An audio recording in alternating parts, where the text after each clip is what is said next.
નમસ્કાર મિત્રો, જય શ્રી કૃષ્ણ.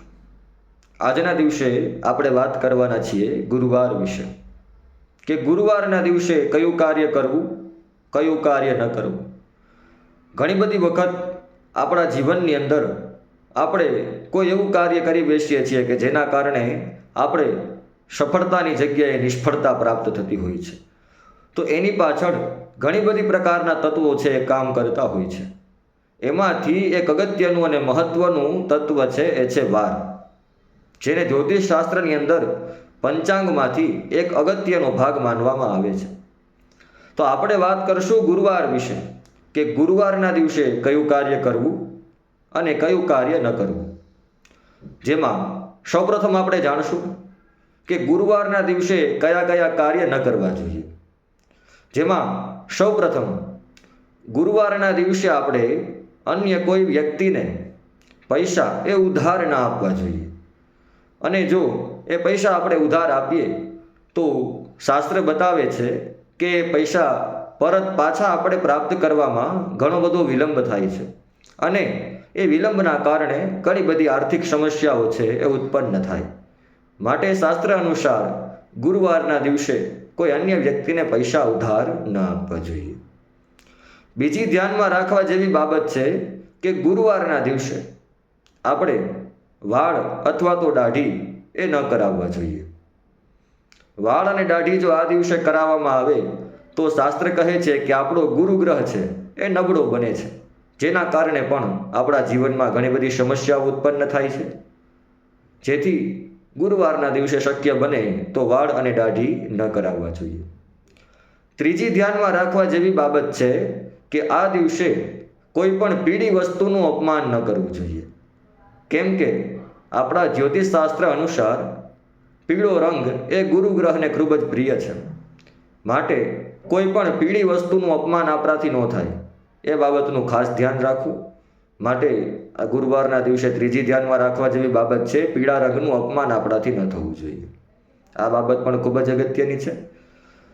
તો કયા કાર્ય ગુરુવારના દિવસે ન કરવા એ જાણ્યા પછી હવે આપણે જાણશું કે ગુરુવારના દિવસે કયા કયા કાર્ય કરવાથી આપણો દિવસ શુભ બને છે અને બધા જ કાર્યમાં આપણે સફળતા પ્રાપ્ત થાય. જેમાંથી પ્રથમ કાર્ય એ ગુરુવારના દિવસે કરવું, એમાંથી પહેલું કાર્ય છે કે ગુરુવારના દિવસે આપણે સવારે વહેલા ઉઠી સ્નાન આદિ કરી અને ભગવાન વિષ્ણુની આરાધના કરવી. જ્યોતિષ શાસ્ત્ર અનુસાર ગુરુવાર એ ભગવાન વિષ્ણુનો વાર બતાવવામાં આવ્યો છે. આ વારના દિવસે ભગવાન વિષ્ણુને ખૂબ જ પ્રિય એવા પીળા ફૂલ ન હોય તો તુલસી પત્ર, આ બેમાંથી કોઈ પણ એક વસ્તુ ભગવાન વિષ્ણુને અર્પણ કરવી.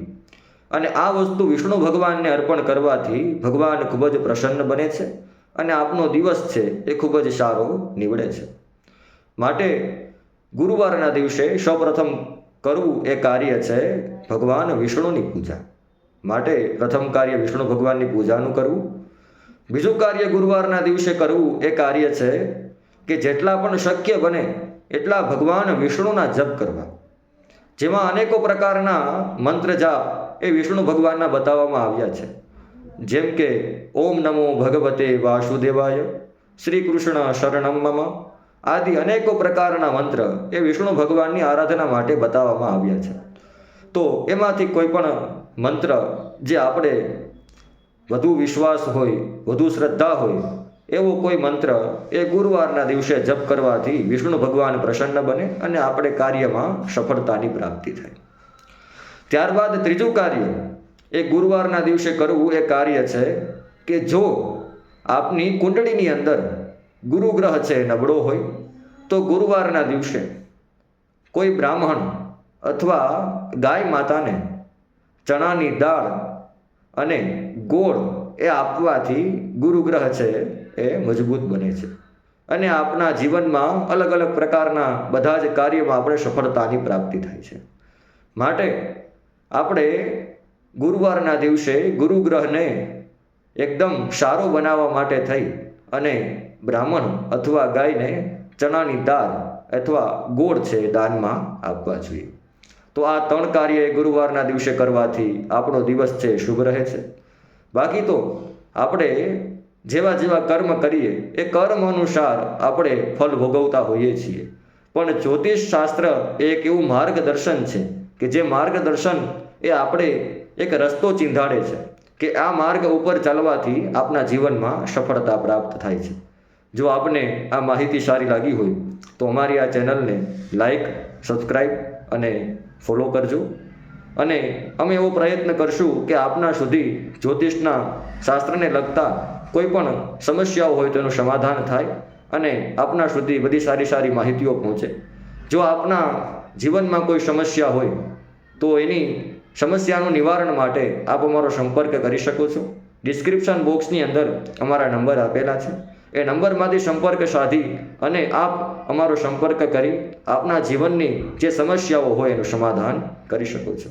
આ માહિતી કેવી લાગી એ કોમેન્ટની અંદર જણાવજો. નમસ્કાર, જય શ્રી કૃષ્ણ.